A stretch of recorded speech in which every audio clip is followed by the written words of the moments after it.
Okay. Talking about the Kurds, talking about ISIS, talking about Syria. I think all of us need to be a bit introspective. One of the things that we do here on Mojo 50, one of the things that I like to do here on That's What She Said, is we like to support our military. We support our troops. We support those who are serving, and we also respect those who have served, regardless of in what manner. There was some sacrifice made. And I personally not allowed to serve, and I'm not going to get into that story today, but so I'm kidding. Is there a reason for us to have troops on the ground in Syria still? Do we believe honestly at this point, this many years later, after ISIS, after the Taliban, after the attacks, is it necessary for the United States to be there to continue to support the Kurds and supply the Kurds with assets so that they can hold ISIS off and keep ISIS down? Is there a point when the United States should truly get out of other people's business? Now, I'm not saying be an isolationist, but the United States does need to protect itself against radical organizations all around the world who may attempt to sneak into the United States and do bad things. So we still have some work that we need to do here domestically to protect ourselves, to protect our country, to protect our people.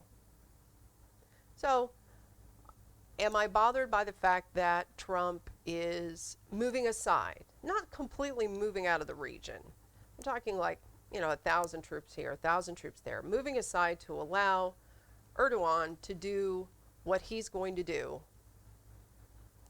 whether this is a bunch of bluster and bluff and he's just planning on moving troops up to the border to force the Kurds to back off a bit. He feels like he's being disrespected. Whatever that is not truly our fight, is it? So, again, on this one, while I understand the need to go, okay, well, wait a second. Everything that Trump does right now is suspect, or questioning his ability as a president, top to bottom. And we should do this with all presidents. What is the reason for this move? Why now? Erdogan had just met with the president. When the UN got together, they had an opportunity to talk. There's no doubt in my mind when they had the opportunity one-on-one that this conversation probably came up. This is not coming out of the blue. Is this something to get attention off of whistleblowers and impeachment? No, because it's not going to get the attention off of the whistleblowers and the impeachment. It's not that's not working. There are other things going on in the world outside of House Democrats and their need to try and remove Trump from office before he could potentially win another 4 years in 2020. Okay, so moving on with this the topic of other things going on, apparently there was a big win on net neutrality. Do you remember when the whole net neutrality thing came up and they tried to sell it in the press as it was a bad thing when it was really a good thing? The narrative was a little bizarro world flippy floppy. So Trump announcing on the Twitters, so nobody even had posted out an article about this. There was no news on this until Trump tweeted it. Unbelievable. Let's see. President Trump on Monday lauded the administration's court victory on net neutrality rules, saying it will lead to many big things. Let me find that actual tweet for y'all, because I know that you're concerned to make sure that I'm keeping things as up to date and honest as possible. So this morning, what did the Trump tweet? La la la la la. Dim dim. Oh, again, income's much higher under Trump than Bush or Obama. He likes to post stuff out that's on Fox a lot. Fox News. He takes quotes from Fox News and publishes it out like that means it's real. Okay, we just won the big court case on net neutrality rules. A great win for the future, and the speed of the internet will lead to many big things, including 5G. Congratulations to the FCC and its chairman, Ajit Pai. You remember, Ajit Pai was vilified when the FCC said no. And then, of course, they took it to court.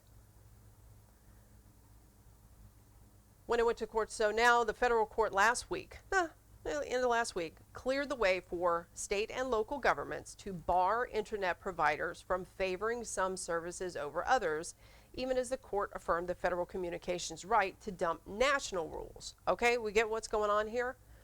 So nationally, the FCC is not getting into what can be done, taxing or, giving them a slap on the hand when different internet providers decide to say, okay, well, these guys over here, we're only going to charge them so much and give them access to the largest bands, the fastest internet. But then these guys over here, they have to pay more if they want big band. And trust me, I know what that's like. And then, of course, the internet, just like everything else, gets a little more expensive each year. Do I think internet needs to be supplied by the government for free for everyone? That socialism talk has already creeped in years ago. The only way we can fairly educate all children in the United States equally is if they all have access to the internet, and the only way they can all have access to the internet is if the government takes over the internet, remove the private companies, and give it away free to everybody. So this net neutrality issue was a slow creep into that arena. We do not want the national federal government getting involved in regulating internet and its content and its availability. Just stay out of it. Now, again, this does mean that states could go in. So, states like California and New York already have rules in place. But they like it, especially in California. They don't mind if the internet providers favor companies like Apple and Google and Facebook. Over there, that's okay. So Tuesday's appeals court ruling is the latest development to shine a light on states' lead in tech policy. California, that's what I said. California has enacted a strict data privacy law to protect users on services run by Facebook, Google, and Amazon, for example, while Congress is still debating a national privacy law. All right, Congress, I have to say that something that is disappointing with our government, and this is part of the problem of not having term limits in place. How did I go from this to term limits, Jen? Follow me, focus, stick with me here. Term limits means young, fresh faces representing us. You have the ancients, Bernie Sanders, Nancy Pelosi, Elizabeth Warren, on and on and on I could go. Old person after old person after old person up there in Congress who are in charge of writing laws. And we have a day and age where you have to be able to move quickly and learn quickly. Nancy Pelosi tweets. No, she doesn't. She has people on her staff who tweets. Most people in Congress do not have a grasp of the changes that are coming with technology.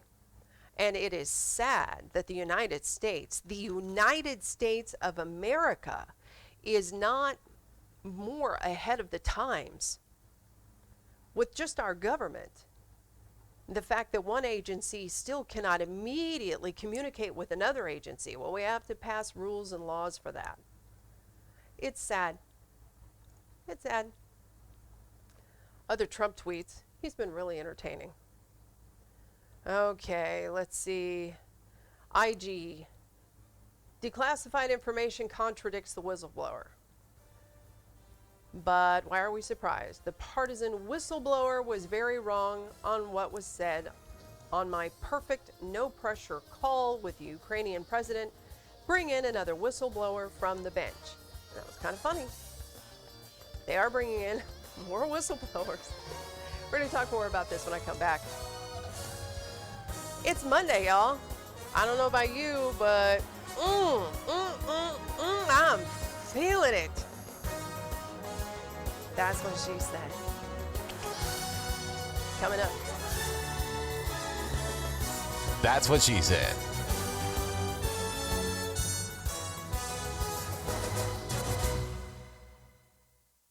Are you tired of high cable TV rates? Sign up for Dish today and get a $500 bonus offer while supplies last. Plus, lock in your price for 2 years guaranteed. Call All American Dish, your Dish authorized retailer now. 800-570-6630. 800-570-6630. That's 800-570-6630. Offers require credit qualification, 24-month commitment, early termination fee, and e-auto pay. Restrictions apply. Call for details. The entrepreneurial spirit is to dream and to do.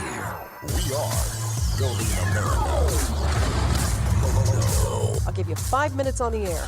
Tell me what you love. Tell me about what you do. Tell me about your product, your services. I'm Jennifer Torres, and this is That's What She Said, 11 o'clock Eastern Time, Monday through Friday. Building America. Contact me, Jen at uncommontalkradio.com. Mojo 50. I love my entrepreneurs. If you're trying to quit drinking or doing too many drugs, listen to me. You don't know me and we'll never meet. I had a problem like you once. I drank and used to party a little too much till it got out of control and almost ruined my life.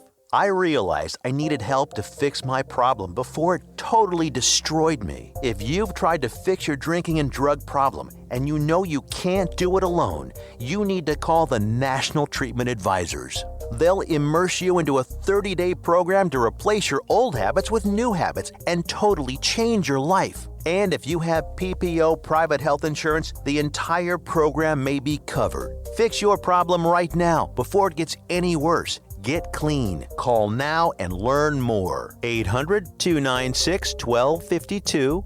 800-296-1252. 800-296-1252. 800-296-1252.